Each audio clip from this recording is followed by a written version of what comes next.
Повечето хора нямат финансова възможност, всъщност карат автомобили за по 100 бона. Как се случва това нещо? Който и полицай да хванеш, той си знае в квартала къде какво се случва. Всички тия, които дигат шум, най-вероятно са 5-10 човека във всеки един квартал. Ние сме станали такава нация. Имаме нужда да се покажем във Фейсбук. Това е комплекс за малоценност. Всичките неща, които виждаме в момента на кадрите, тук не се демонстрира възможност на човек. Тоест, тук ти не си спортист, защото това е вид спорт. И драга, и дрифта, и ралито е вид спорт. Той се изучава в университета, в училище, в средното образование. Всички тези хора, това са хора, които не са го учили. Виждаме експериментите, между другото. Да, ето, това ще го коментираме след малко, нали, за удара. Ето го удара.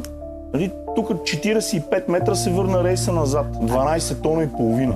Добре, можем ли да кажем какви са тези отсечки, на които се правят гонките, защото от областните дирекции на полицията са получили задача да идентифицират местата. Нека кажем няколко такива места. Това е смешно да го коментираме. Пуска се един патрул, който е цивилен, излиза навънка по улицата, почва да се движи в късните часове и разбира се, че ги намира. Какво значи мястото да намаляваме скоростта, да намаляваме? И като намалиме какво? Там има ограничение 60, там е удар с над 160 км в час. И какво е това? Тук проблема е контрола, а не камерите, които се слагат постоянно на местата, където на обикновения човек кара с 50 и той е с 60. Ти може ли да караш и постоянно да гледаш километража? Ти първо се бориш с дупките, бориш се с инфраструктурата, бориш се с километража да не те снимат, да не те накажат и камерите седят на места, където няма проблеми. Да се сложат камерите там, където имало ПТП.